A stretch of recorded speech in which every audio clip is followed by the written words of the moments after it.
evening, happy weekend, wherever you are.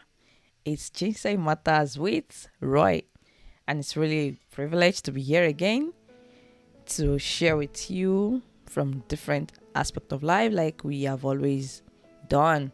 So, if you are new and you're watching us live for the first time, welcome to Ginseng Matters with Roy. And I'm not the only one here today. I have with us our special guest of honor, and I would like you to join me in welcoming them, Dr. and Dr. Mrs. Bolaji. This amazing couple has always been with us over the years, and we really appreciate your time despite your busy schedules. Guys, join me in welcoming Dr. and Dr. Mrs. Bolaji to the floor with us. Sir and Ma, we are so grateful. We thank God for the opportunity to have you again with us on the platform. We'd like you to introduce yourself briefly to all our viewers out there and tell us whatever you would like us to know more about you, especially for the sake of our new viewers. Thank you so much, our host. It's nice to be here again. My name is Fola, and this is Bumi. We are both in the computer field, and we are based in Boston, Massachusetts. And we are happy to be here and to share with our friends here. Thank you. Thank you. Thank you very much, Sir and Ma, for that brief introduction. So, guys, like I said, it's still Ginseng Matters with Roy, your favorite YouTube channel where you get to learn, relearn, and unlearn from different aspects of life. And today is going to be an interesting discussion, guys. Discussion today because we are talking something practical, something you cannot shy away from. So, if you have your friends, your colleagues at work, your siblings that you want them to also learn from this discussion, tell them that we are live, and possibly you can even share this video out with them because today we are talking on dealing with external affections in marriage. Very funny, right? Funny but true. So, guys, sit down and enjoy the view. So, today, like I said, Sarah and Ma, briefly, today we don't want to take much of our time.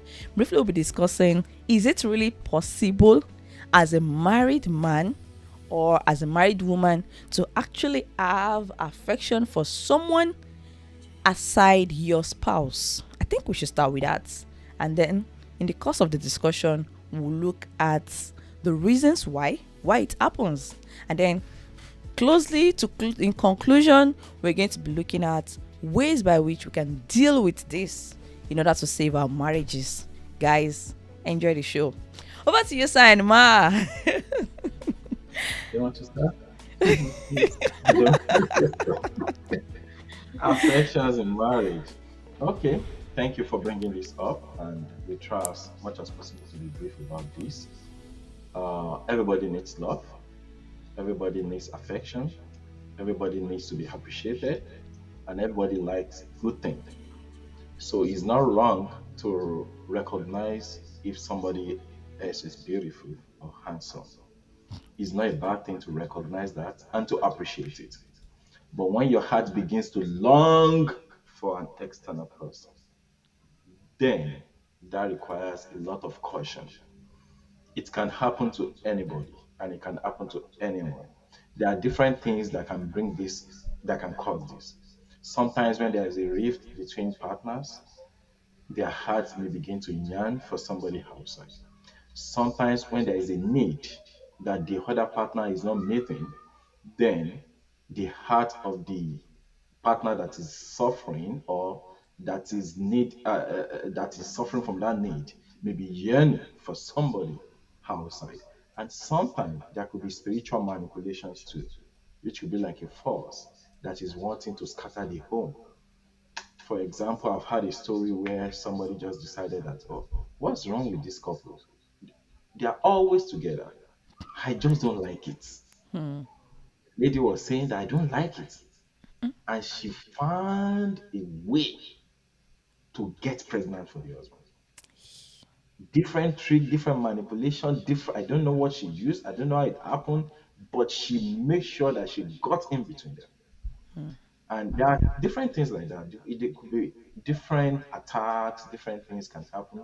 But if a wife or a man is beginning to have affection for somebody outside the home, then if that man or woman is very serious, the first step, the first thing to do is to open up to someone, especially a godly person, that I'm beginning to have a strange affection, because that is not a right affection. It's a strange affection. It's not a normal affection. So you need to open up. The earlier you open up, the easier it will become for you. And the easier your deliverance, your help will come. But when you don't open up and you begin to nurse it secretly, then you begin to tell lies, you begin to find ways to be with the other person that you're having affection for, and eventually you're going to stab yourself in the heart.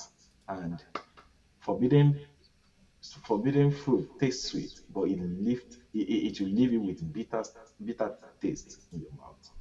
So let me eat more. Yeah. Thank you very much.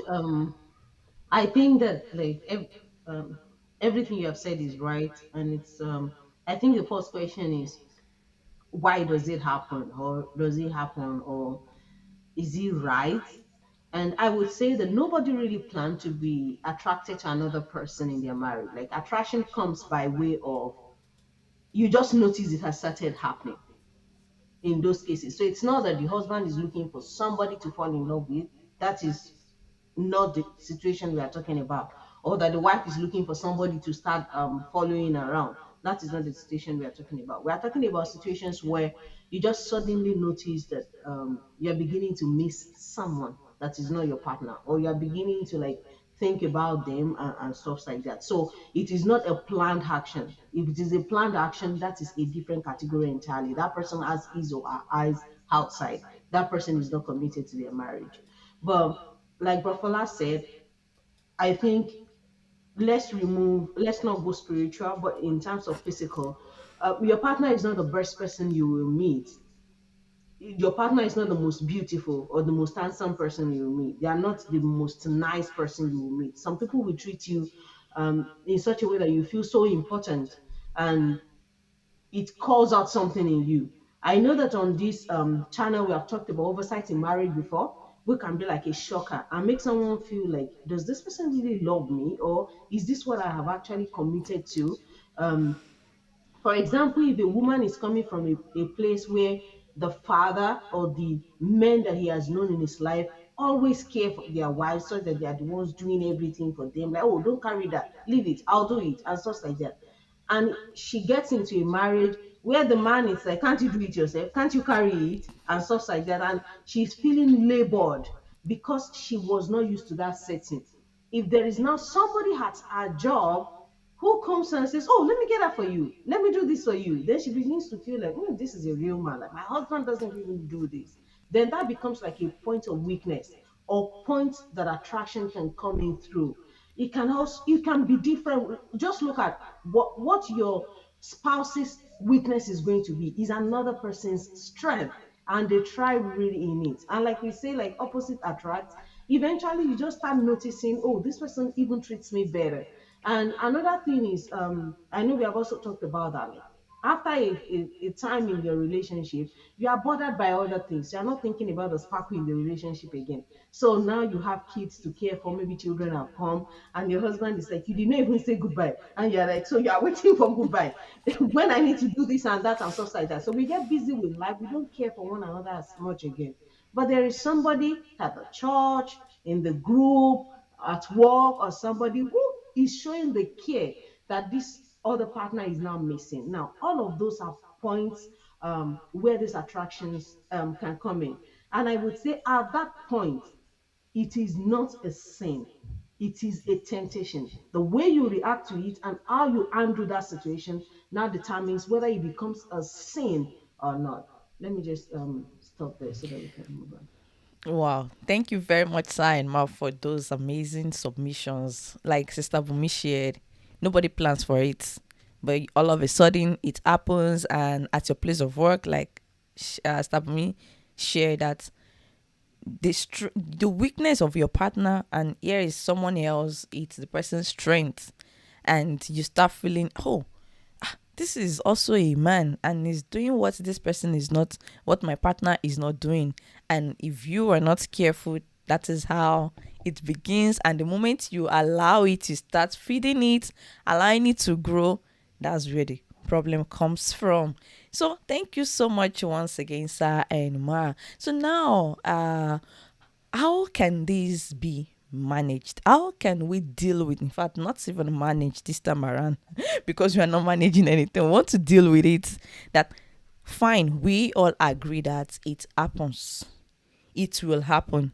You will get attracted, or someone is attracted to you outside your marriage. It might be at the place of work. It might even be, maybe, and any, it might be places you did not even expect. But once it happens, rather than nursing it, rather than complicating things, how can this situation be dealt with? I would like to hear from you, sir and ma. Okay, thank you for that opportunity again. Now, there are different ways by which you can deal with such. You know your spouse and you know the weakness of your spouse. If your spouse is somebody that doesn't want to hear anything like that and begin to shout and begin to cause trouble, then you don't start from him or her. Yeah. But if your I spouse, think, sorry, I think a question should be, how do you communicate attraction to your spouse? Because I think yeah, you have yeah. to be So safe. at some point you have to, maybe at the beginning or when you are dealing with it, you have to. So yeah, but the reality is, if you are talking about communication, some people will be saying, "Oh, having a feeling for this guy. I'm having a feeling for this person. That's the way he does things, the way she did this, the way she did that." And you are glamorizing it to your partner. Mhm. You are making your partner feel as if you really wanted it. But if you are talking about it like, this thing is bothering me, I want us to pray together about it, and I want us to work together on this.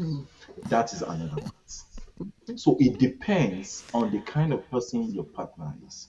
And another thing is to seek external help. Like I said, like a godly person, or a sister, a brother, or somebody that you are close to that. I'm having feeling for somebody in this, and it's coming to me in a strange way. Because when we're also young, we have what we call infatuation. Some of these affection can just be infatuation. That after some time, you know that you don't have Just anything to do. disappears. It just disappeared and that kind of thing. So communication, communicating it to your spouse, communicating it with your to maybe a godly person or a friend that believes in you, that can guide you and things like that. Another thing is to take the recommendation of the Bible that say flee all appearances of the evil one. The devil does not come like a demon, like a black demon. You know, the devil can get into anybody, any it can be a very beautiful person that the devil wants to use for you. So you begin to avoid contact with that person as much as possible. You don't create room to nurture that affection. So stay away from such appearances of the evil one. You remember Jesus at a point in time. Peter has been following Jesus for several years. They have been to different things to get different places together. And at a point, Jesus was telling Peter, "Get behind me, Satan," because he knew that what was coming out of Peter was not from Peter himself. It was actually devil speaking through him. So there are some times that we need to treat associates like that we need to treat friends like that we need to treat some people like that this thing that is coming from this person at this time is not godly. So I need to avoid this person for some time. So those are my own recommendations. Let's listen to someone else. Yeah, I think you're talking a lot about the recommendations, but I was just trying to paint images in my head, like using what I've seen in movies, personal experiences, and relationships with people, and trying to create like a trend of how this happens. So I think first of all, the way it happens is you don't really know that it's happening. Like you just appreciate them, you like listening to them. I just want to paint the scenario here. Let's say it's somebody had my job and the person is like always contributing well, handling things well, and you like all of those. Like you are beginning to just like respect their views and opinions. At that point, you really are not thinking about the attraction yet. And I think it is at that point that spouses usually open up to their partners because they are not making it important yet. So I can come home and say, oh, this guy was, come and see how he made that presentation. It was so like up to point, is this, is that. Now, when your spouse is beginning to share that with you, I think at that time the other spouse needs to be sensitive.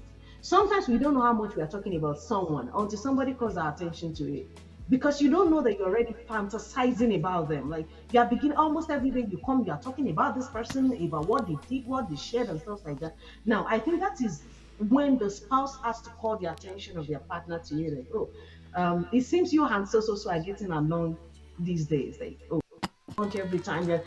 And I think that that caution strikes home, like it calls your attention to, am I actually doing this? It makes us think more about that situation. So I would say spouses are meant to be sensitive, and when your spouse is sharing that, it just shows that it's not that they are overthinking the situation. So because some women will just start, or some men will just start nagging about that, or I must not see you with that person again, or I must not hear you talk about this person again. Now, at a point that your spouse is sharing all of those with you, is because he or she is not seeing it as a big deal yet. And that is when you are supposed to call their attention to it and help them walk through. So that is a phase. I'm trying to paint scenario in my head. Now, at that point, the two people have also not communicated any form of special attraction to themselves, because she doesn't know he's fantasizing. Like the example of the office scenario I'm showing, like I don't know the guy is realizing that I'm showing some form of interest in him yet, because I'm just like being a friend. He's just being a friend at that time.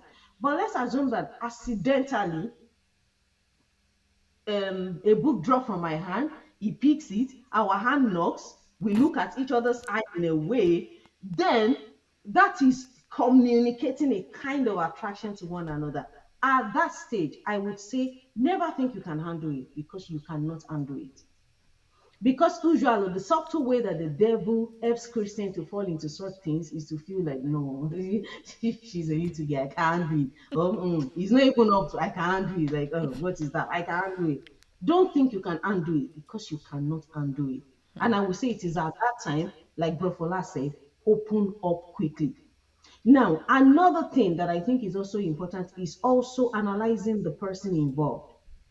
If, for example, I'm dealing with somebody that is not even godly, I should not expect that, oh no, we are just going to talk about it and it's done. That's not the kind of person you just play games with. Because this person is not even in the camp that you are, doesn't believe what you believe. For some men, what's the big deal? For some women, what's the big deal? So if you are dealing with that kind of person, then I think it's better to flee than think, like that is not a situation where you say, I really don't like the way you touched me the other time. Like that person does not listen to that, because it doesn't make any sense to them. At that point, it must be an aggressive action. Flee all appearances of evil. That is what the scripture says. So that's the point to flee. And I think we are opening up to good people should be able to help us and make life good. Thank you very much, sir and ma. Like Sister we shared, like the example of the place of work. Sometimes it might even be in the church. The choir master and the choir members. I like the way our choir master, the way he conducts, the moment he sits down and he is playing the keyboard. Oh my God! Possibly it might be the brother that is admiring the sister. Wow, this sister, I like it when she takes the praise session. Her voice is just heavenly, and and by the time the brother gets home and he's sharing the experience with the wife. Wow, my wife, did you hear sister G when she was singing today? Oh my God, her voice, only God knows where she got her voice from. you know at that point, what do you expect the spouse how do you expect the spouse or the partner to feel like, really? Wow. But like Bro Fola shared, it is at that point that things should be tackled and not just wait. And the point Sister Bumi also shared, like, oh, you the book fell down, the book dropped on the floor, and then you there was high contact, and you're like, oh, it's okay, I can handle him. No, I think it's going to be a risky one, and you'll be sitting on on a coal of fire if you think you can handle it yourself. But rather, we've learned that, okay, you speak out, look for someone you can open up to. And I think, would it be good to, like, okay, bro, for last shared the other time that maybe if you know your partner, if it is someone that will be like, what do you mean? Because, for example, using the example of the choir master and the choir member, and the following Sunday you still is your choir master, you still have to take the praise and worship session. How do you manage that? Do you deal with that? Because you, whether you like it or not, you still come in contact with this particular person, you will still work together, or it might even be the boss, your boss at work. So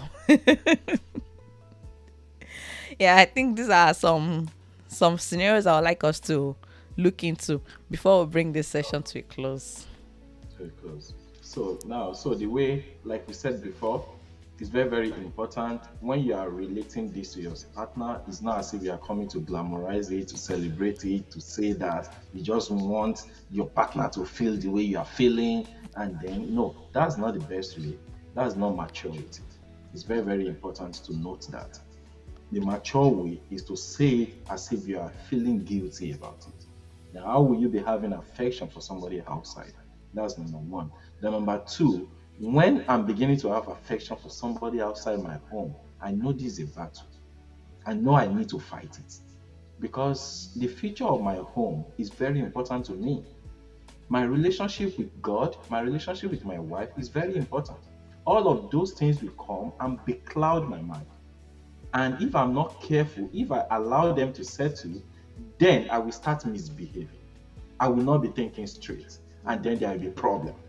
So when you have set your mind on things, so you don't joke with those things. You know, in Yoruba language, they used to say that nobody will, you cannot sleep if you have a snake in your roof. So those things, I treat them like snake. They may look beautiful from afar, they may look harmless from afar, but I will not sleep closing my eyes when I know that something dangerous is not far from me. So it's very, very important for husband and wife to know that if you are committed to a marriage and you have said that this marriage we are going to build it together, distraction will come. Like Jesus said that you cannot say that such things, temptation will always come. That's what the Bible says. So be careful about that. When these things are coming, you know that you need to fight it. So now you now look into your armory. What are the weapons you have to fight it? Okay, do I have the support of my spouse? Do I have the support of a friend or family? Do I have the support of a godly person? Do I have, and can I also get into prayer about these things and begin to fight it? And do I have physical means to fight it? So if you are talking about in a church setting, you will not stop serving in church because you are falling in love, but you make sure you open up to somebody. Open up to somebody that I'm having some strange feeling whenever I see this person ministering or whenever we are together. So that kind of thing. So that person can put an eye on you because the temptation may be you wanting to draw close gradually to that person. And maybe like, bro, we don't need to meet her. We don't need to wait for her. We don't need to keep a space for her. That kind of thing. Or this person will ask, sister, don't do that. Though. Things will not work that way. Oh. Just close your eyes and don't have any separate meeting with that brother. That kind. So you need somebody to keep a watch on you. That is not as if you are weak. That's not as if it's not as if you are announcing your weakness. But at your moment of indiscretion or at a low moment, make sure you have a support system. That's my advice. Yeah. I think maybe setting guardrails can also be of help. Like you said, not necessarily just about somebody watching on you, but you may need to put some guardrails in place. Like if the person you're getting attracted to is your assistant, for example, like you need another assistant. You can't maintain that close relationship when you're on I don't want to use on fire. I see him more like when you are relating with a fire extinguisher. Let me say it that way, because if you look at it well, if you don't handle that attraction well, if it becomes a sin, that is just you killing yourself. So won't you take it as seriously as that? It's not only that you're going to hurt your spouse or your children, if children are involved in this case, but you're going to even hurt yourself. You're going to hurt God. So this is not a situation that you play with at all. I think there should be guardrails in place, and just identifying what one can do to be of help. Like if you don't, for like the choir example, it doesn't remove from you if you don't play in the choir. Like if you are not part of the choir, it doesn't mean that you have no other place that you can function in the church again. But I think first of all, once we open up, the devil is put to shame to a large extent. So help is going to come, like that support is going to come. And in communicating to your spouse, I think spouses just need to be able to like undo things more. One should identify um, when somebody is doing something out of wickedness, and when they are just communicating their weakness, because the way the spouse actually also handle it will also determine how easily it is for the person that is involved in this attraction game to get out of it. Wow, thank you very much, Sir and Ma, for those wonderful submissions. So, like, guys, as we bring today's discussion to a close, I believe you've learned one or two things. And just before we say a goodbye, I'll like our guests to give us something to take home with for our viewers out there. Yeah, we would like to quote from Proverbs 4, I think 23 or so, 22, that guide your heart, 22 or 23, guide your heart with all diligence, Diligence, for from heart of it flows out the issue of issues of life. life. So be diligent about guiding your heart. Don't stir up evil, don't nurture evil. When you are getting something wrong, when you are getting something wrong signals, begin to guide your heart, begin to fight it and keep it out of your heart. Yeah. And I think in First Peter 2, the Bible says that our adversary, the devil, he prowls around. He's looking for whom to devour. So we should not joke with the devil. The person you are joking with is not joking with with you. So the devil is not good to joke with. We should fight the battle to finish. Wow, wow, wow, wow, wow. It's been an interesting session. It's been insightful and so many things to take home with from today's discussion. So, to all our viewers out there, we appreciate your presence, and for people that will be watching the replay, don't be too selfish that you don't want to share this video out to your colleagues at work, your friends, and your siblings, or other people who you think would benefit greatly from today's discussion. And to our guest of honor, thank you very much, Dr. and Dr. Mrs. Bolaji. We appreciate your presence with us on the platform today. And to will come your way again, guys, it's still Ginseng Matters with Roy. Stay blessed and enjoy the rest of your weekend. Bye. Thank you.